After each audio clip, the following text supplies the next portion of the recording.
If you're looking to break 90 for the first time, I'm going to give you some tips today around the strategy of golf that can help you do that. We're also going to be using a 20 handicaps data to show you how these strategy tips work. Guys, I'm Matt Fryer, PGA professional. If you're new to the channel, welcome. Hit that subscribe button down below so you get loads of entertaining and helpful content for you and your golf. And if you are a returning viewer, welcome back. Let's find out how you're going to score better. And even if you're breaking 90, if you're trying to break 80 for the first time, these will help. We've got some data provided to us by our friends at ShotScope. And as I said, we're going to use a 20 handicapper as an example, because on a par 71 course, if you're 20 handicapper, you'd be shooting 91. And we're trying to get that 89, 88. And as we can see here, we've got all the average distances of a 20 handicapper. Some key distances to point out: driver 204 yards, 6 iron 130 yards, and a pitching wedge 82 yards. So sort of top, middle and bottom of the bag. And I'm going to limit my yardages that I can hit. So for me in this video, the top club that I'm going to be using is a 5 iron, because that carries 195 and goes out to 205 yards. We're going to play holes 2, 3 and 4 here at Alzora Golf Club, which are a par 3, a par 4 and a par 5, which are going to give us some good strategies to help us break 90. So before we even tee off, the first strategy decision we have to make is which tee are we going to play off, because back there is the black tee here at Alzora. That's 7,100 yards. As we go forwards, we get to the gold tee. This is 6,599 yards. And as I go forward to my silver tee, what we find is that this one drops down to 6,100 yards. So still a challenge off all of these, but a lot of the times we go far back as we can because we think, oh, it's the right thing to do, it's the toughest test. But the likelihood of you actually breaking 90 from there at a 20 handicap, near impossible. So pick the right tee, pick the one that is right for you. And I would say if there's 4 sets of tees, maybe play from one back from the forward tee. There is another tee out here, the green one, but play one forwards, because even at 6-1, it's still a challenge. So our first thing when we get to a par 3, we all know that we underhit, or hopefully we know that we underhit. 80% of golfers are leaving the ball short of the putting surface. But what we've also got to do on a lot of holes is, I think par 3s generally get tricked up, so there's a lot more going on them, because you walk on, and this one, as I actually laser it, is only, I think, 145 today. So yeah, 145 to the flag. Now, it seems like a shortish distance, and we think, well, we should make par from here, it's an easy hole. But what we've got to actually have a look at is that there's water directly in front of me. Then I've got to carry it all the way up to the green to make sure I get over the water. And I've got a couple of big bunkers on the right hand side of the green. On the left, there's only the water actually guarding it. But a lot of the time we sort of say, well, par 3, let's just aim at the flag, let's hit it there. But what I think we need to do, if we're going to start to break 90 a little bit more, when we get on to par 3s, 4's a good score to start off with. Let's try and just make 4 every time. And you can do that by being a little bit closer to the green, pin high a lot of the time. There's generally not a lot of trouble towards the back of greens, it's more towards the front of the par 3s. So here I've selected a club that goes 160 yards normally. The flag's 145, and the reason I'm doing this is I'm trying to hit a cut if I was playing normally. But what this is going to allow me to do is get all the way back to that middle bunker that is pin high, and even go beyond it, and I can get the green. If I hit it really well, worst case scenario is that I'm actually just off the back of the green. As where if I thought, realistically, this is probably a 9 iron or a wedge for me with this wind. If I don't quite catch that though, I'm in the water. So start playing to the middle of the back of the par 3s. Never play to a front yardage on a par 3. So I'm going to give this one a hit and see where we get. Like I say, 4 is a good score if we're going to break that 90 barrier each time. I've hit that so bad. So bad. It's in the trap. But it's not the end of the world. If I would have done that with my 9 iron, I would have been feeding some fish. So interesting shot there, because actually you can see where I've pitched this golf ball. We're only 2 paces away, or 3 paces, from finding, you know, just past pin high of the front of the green, and it rolling out to sort of middle with one of my worst shots, one of my worst strikes, but that's because I've allowed and calculated for me not hitting it my best ever. You know, what you don't want to do is say a really good shot's going to get you in some really bad trouble, but that 8-iron, if I would have hit it well on the line that I chose, I'd just be at the back of the green on the hill, so it's not the end of the world. But now this is one area where I think if we're going to break 90, if you're counting back to those rounds where there's close misses, you've probably had a few shots where you've wasted them in the bunker 2 times to get out, 3 times, sculled them over the green at 1,000,000 miles an hour. And I think the reason for that being is that as we play these shots, we're trying to do too much as we go through, and we're also sort of going about it a little bit in the wrong way. First things first, if you're trying to break 90, you know, we're not as skilled as Seve Ballesteros, Rory McIlroy, Tiger Woods, whoever it is out of the bunker. So don't try and play that really high class, high caliber shot. You want to try and find a part of the lip that you can get over easily. If it's really steep and you think to yourself, I'm not going to get over, but if I go sideways I could, and you're not going into trouble, it wouldn't be worth me going this way and aiming directly into the water. This is okay here. If I was underneath a tall lip here and I had to go maybe 20-30 degrees to the left and could still keep it on the green, then maybe think about that. But then secondly, what we want to do when we're hitting our bunker shots, we don't want to be hitting down into it too much and digging, because when we do this, when we get the club going down in, it's going to stop, and we generally have a lack of commitment as we do this. So what we want to try and do is only take a small little nugget of sand. Think about if you were going to take a bunker shot and practice it, where your ball is, if you were to just place where the ball is, place another one in and sort of make this ball indentation mark there, all we want to try and do is just clear that much sand out as we go through. So take aim, you're going to use your most lofted wedge, and from here, ball pretty far forwards, maybe a ball behind, that weight and the sternum just in front, and then from there a longer, smoother swing, not a short and stabby action, because you've got loft and you're going to take sand. It's not going to go 1,000,000 miles out of here if we do it correctly.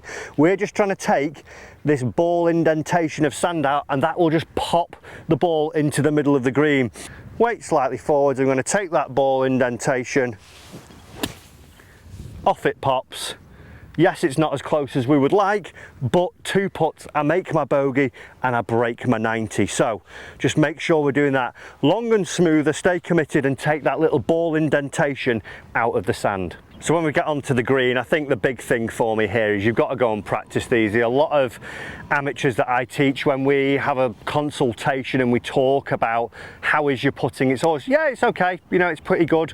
And then when I get them to count up how many putts they had on the last round, it's glaring that actually we're losing quite a lot of shots there. You know, you want to set yourself a target of having sub 36 putts if you're going to try and break 90. 2 putts a hole.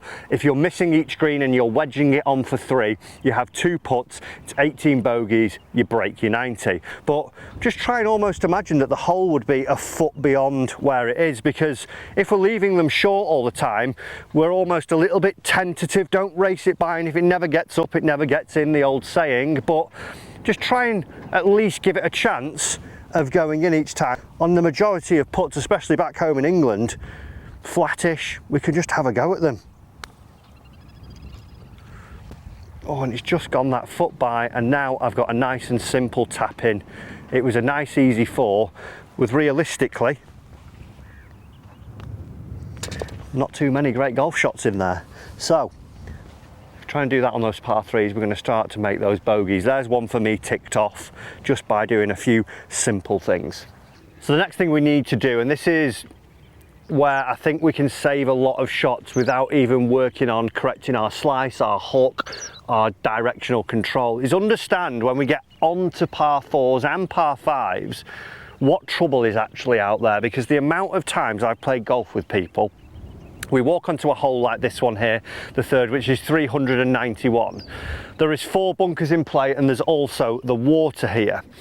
We plop our driver down in the middle of the tees, make a pretty nice golf swing, the ball goes flying down the fairway some way, trundles into a bunker.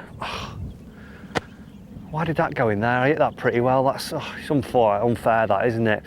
But what we've got to understand, we've got 3 bunkers here now that are going to come into play for a 20 handicapper who's averagely hitting it 204 yards. We've got one at 169, one at 192, and then one at 228. So we've got decisions to make, and we've got to make smart decisions, because we're maybe not as much in control of our golf ball like the scratch handicapper, the 5 handicapper may be. We're not going to be able to control the flight as much, saying, oh well, I'm going to start it on the left edge of the furthest bunker that's out at 258, and then I'm going to fade it 5 yards and get it carrying 230. We don't have that in the wheelhouse. We've got to work with what we've got. So 170, I would say, is the maximum distance I could hit it on this hole. So we know that 204 is the average distance. It might be now, even though this hole's 300 yards and it's a par 4, it might be the case that we actually hit something that is going to go 170. So that might be the 5 wood, the hybrid. Because then we're halfway down the hole. Remember, we've only got to make bogey, but what I'm doing is giving myself a nice big portion down the right that I can aim at, avoiding the water, because that's the worst place we want to be, but I can go straight at that bunker with something that can't get it, and I can build my score from there. I'm going to hit 8 iron, just a 3/4 one for me, because this is my 165 yard carry club, and if I hit a 3/4 one, I know it can't get to that bunker. I know I can aim pretty much dead at it, hit it down the fairway, or even just down the right side of the fairway. And I would say that's another point, just to caveat all this. You don't always have to be in the fairway. As long as it's just in the semi, you're okay. But I can go at that, knowing that I'm taking the water out of play, 3/4 towards that bunker. This can't get there, and job is fine. Oh, I've hit a pretty bad one, pulled it a little bit, but because I was aiming at it, I'm dead centre down the fairway. Right, let's go and see if we can take 4 more shots and build a bogey. Now we found the fairway, it's all about building our score from here. I think a lot of the time we're thinking, right, just got to get it to the green, got to get it to the green, got to make par, got to do that, we can't make a mistake. But like I say, if we build the score properly, you'll eradicate mistakes by actually not biting off more than you can chew. Because if we actually see here, the average percent of greens hit for a 20 handicapper from 150 yards to 175 yards is only 17%. And that is probably because we're hitting a 6 iron 130 yards and we're hitting a 3 wood 157 yards. So here, 164 yards up to the actual flag at this point. It's quite a long way. We've got to hit that 3 wood to actually get all the way up to the green. And if I were to go on a straight line from my ball to the flag, I've got to go over a bunker, I've got to go over the corner of the water, and I've got to flight it probably 155 through the air, landing it perfectly on a slither of green. As where, if I were now to play down the right hand side, there is a bunker that is green side. If I take something that goes maybe 130 or 120, probably the 120 shot for me, what I can do is know that I'm going to get past the bunker on the right, I'm going to get past this bunker on the left, I'm not going to reach the green side bunker, and what I've also got is maybe like a 7 iron, an 8 iron in hand, so I can actually swing at this with a little bit more confidence, because all I'm going to do is put it down there, pretty stress-free shot, and then I'm going to play across from there. So I'm going to take aim in between the two of those, my gap wedge that goes 120, down the middle, and there we go. Like I say, it's probably going to be an 8 or a 9 iron for you, but instead of trying to maybe go and hit that hybrid, the 5 iron that are hard to hit down a tighter line, don't do it. Just build the score from here. We could still up and down it, but remember, all your pars are actually 1 extra, so 4s are 5s, 5s are 6s, and 3s are 4s. Use the shots wisely. When we get down here, this is where you're probably going to be a better iron player with that pitching wedge, that gap wedge, that sand wedge, that 9 iron, whatever it may be that, you know, you round that sort of 100 yards and in. You've now really got to be strategic at this point to make sure that you don't hit it into any trouble. So aim at the fat part of the green and make sure you give yourself enough to cover the bunker or whatever it may be around the green. If that pin was right on the front, I would still, you could have two options. You could maybe leave it shy of the green, chip it down to the front and two put on, or you hit past again and try and take a couple of long putts. But for us, it's in the middle, so I'm now actually going to play to that back distance like I said earlier and try and make my bogey that way. So I'm aiming in between the bunker and the flag because that's a big chunk of green, and I'm going to try and hit it 75 to 85 yards. That should do. Nice. We've got a couple of putts to try and make another bogey. So now that we're up on the green, we can see there, I was trying to hit it past pin high and I've actually only just got it pin high, so just shows we've managed to cover the trap there and leave ourselves a nice putt. And what I would say here, again, practice putting as much as you can, but one thing I would say on your longer putts is that don't just stand by your ball waiting as your mate's putting, just having a look around, head in the clouds. Just have a little look behind it, and also just walk along the line of the putt, just alongside it here. So my putt's going to be coming somewhere over here. Walk all the way to the hole, maybe back, and just have a quick look because you might notice something different. But what it does as well, it gives you a good gauge of distance. So I'm walking, I'm getting an understanding of how far I've actually got to get this ball to go, because a lot of times I see amateurs just stood waiting for the mates. They get in, the head is down at the ground, they have the practice strokes, they look up and then try and gauge it from here, and whack we go, and it goes shooting off. As where just that little stroll up and down the line, you're going to feel the land in your feet, and you're also going to get a good sense of how far the putt actually is. Ooh, he's got that racy one, and he's got a little tester. Now this is where you're probably going to win and lose at that 90 mark. My pet peeve on these short ones is when we mark the ball and we use the line, but we do it sort of from the side here, and we see a line that looks like this. It's on its side, and if I were to follow where that actually is, it's nowhere near the hole. I miss the putt. So if we're going to have these short putts, it's so simple to line up. As long as you're holding the ball so you've got it pointing with your line down towards the target, you might use the logo or something, just come behind and literally hold it. And on a shorter putt, I generally wouldn't leave the hole unless there's a lot of break. But if you come down here, arm's length, you then put it down and line it up. We can see the difference now when we get the putter in. It's now pointing where it needs to go, as opposed to the line being on the side like this, where I see people not trusting it. Get it in, line it up correctly, and then from there, like I say, don't leave the hole generally on these putts, and a little bit firmer and we'll find the cup more frequently. It takes literally 30 seconds max to get it lined up correctly, and if you do it, you'll hold more and more putts. So our fifth hole here is a par 5 for us at Al Zora. It's 486 yards, and I think a big takeaway for par 5s for the higher handicapper, we can maybe get a little bit overfaced by the distance. We stand on the tee and we look down there and you think 486 yards, it looks about 700 as we actually look down the hole. There is a bunker in the middle of on the left hand side of the fairway, which is sort of the one place we don't want to go on this hole.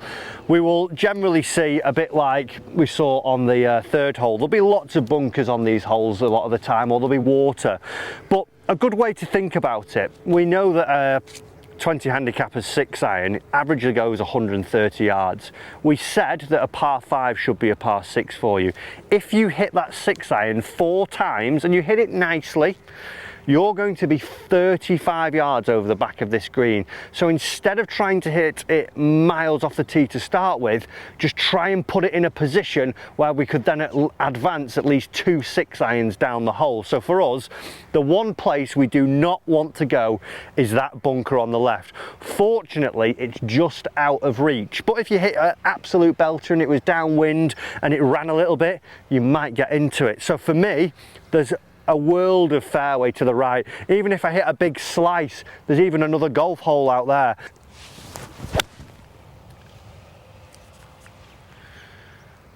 Nicely down, couple of bounces. Wasn't my best strike, it's gone about 200 yards, but we can now build a score from here.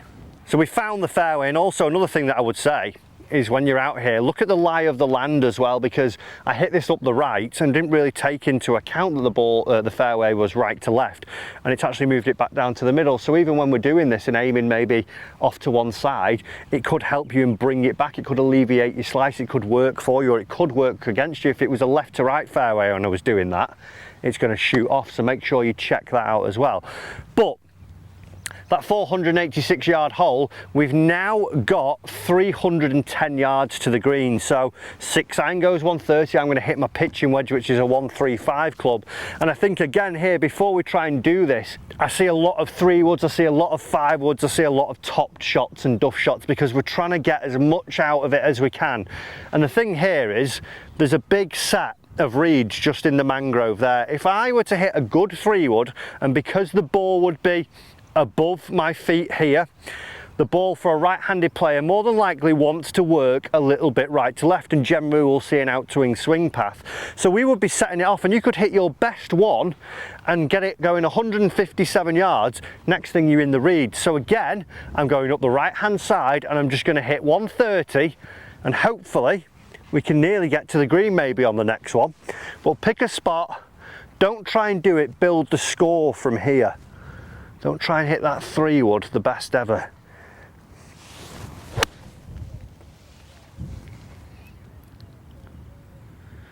That was pretty poor, but I think we're okay. So we didn't hit a very good shot there, and we've ended up with a pretty bad lie there. The ball sat down in the rough. And what we've got to understand is that, you know, we're not going to hit every shot perfect when we're out here, but what we don't want to do is then compound this error, because I see a lot of people, again, when it gets to these par 5s, who may be hitting those 3 woods, those 5 woods off the fairway, which are hard to control, so we're generally going to see more curvature. And more often than not, that shot that you've hit might end up in a poor lie. And from there, now I've only got 190 yards to the hole, we think, oh, I can still get it up there with that 3 wood. But trying to get a very little lofted club out of a lie like that just isn't going to work, because the grass is going to get caught in between the face and the ball. It's not going to get the elevation or the speed needed to lift it out of the rough and get going. Thus you'll lose distance, and you'll probably end up in a pretty poor spot again. So when we're in a spot like this, just make sure you don't compound the error. Try and get something with a little bit more loft down there, because what will happen as well, because of grass and in between the face and ball, you're going to get run out as you go. So for me now, I've got my 52, I'm going to try and hit this sort of 100, 110 yards to a point again that's fat, that I'm avoiding bunkers and avoiding any hazards. So I'm not trying to hit that miracle shot over the corner of any rough or any bunker. I'm just thinking, okay, well, technically now I've only had 2 shots, but I'm here for net 1. If I just get something move forwards with a little bit more loft to get it out of this bad lie, then we can still get to the green. And that's come out pretty horrible, just because of how much grass got in between that ball and the club face. But I'm safely down, and I can definitely reach the green from where I am now. So we've hit the ball 3 times, and what we've done now is we've got inside that 100-yard marker. So this is where we don't want to mess up, and this is where, again, being smart with where your aim is. As we can see, there's a big bunker on the left hand side of the green. The grasses or the slopes are all falling to the left hand side of the green. The flag is tucked back right. What I don't want to do as well is put myself in a position where it's going to be really tricky to get up and down. I've only got 90 yards to the front, and I've actually only got 100 to the middle. I've got 115 to the flag. So from here, again, we've hit the ball 3 times. We're here for net 2. Let's just make sure we're getting these bogeys in play. So here, the actual percentage of hitting the green jumps up to 38%. So what I want to do is just not be greedy. You know, we're seeing that greens are still missed, so give ourselves the biggest opportunity to hit the green, and also use the land to help the ball be fed back towards it if it isn't actually going to hit the green. So I'm going to aim middle to just right, because I don't want to go anywhere near the bunker, and then from there, even if we get it a little bit right, it's got the chance of going in.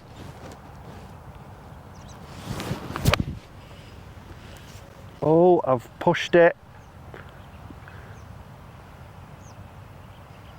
And there we go, perfect example of it. By understanding the lie of the land, I'm actually pretty much in the fat part of the green now by using the slopes.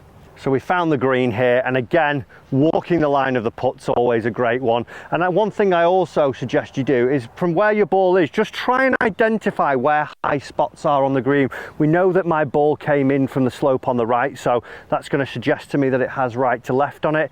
Have a look if there's any sort of point halfway down this putt here. We're going uphill to downhill, so if you can identify high spots, you'll be able to see where break is easily. So this is going to swing from right to left, and all I'm trying to do again is just roll it up.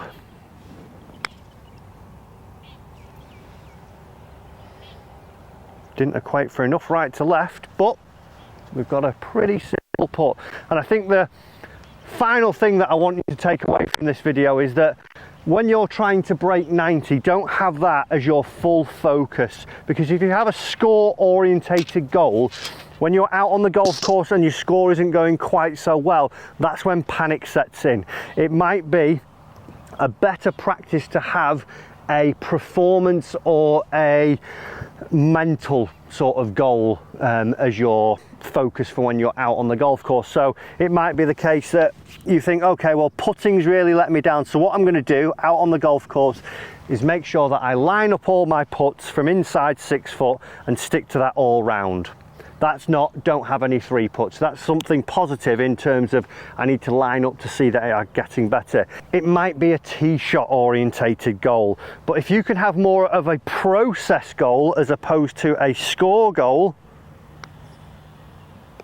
we should start to see that actually that works for you, because you won't get panicked. And especially if you're getting close towards breaking that 90 barrier and you've only got a couple of holes to go, you're going to be focusing more on maybe picking the right club off the tee, maybe lining up those putts, maybe aiming at the fat of every green on your approach shot, as opposed to, well, don't make bogey here because we can only make one more mistake, and that means we don't break 90. So guys, go through there. There's lots of little nuggets that I think if you adapt those into your game, you're going to start to see that breaking 90 becomes a little bit easier for you to do. Guys, thanks for watching the video. If you haven't already, make sure you subscribe. It's totally free to do. Just click the button down there, and we'll see you in another lesson very soon, and you will have broke 90.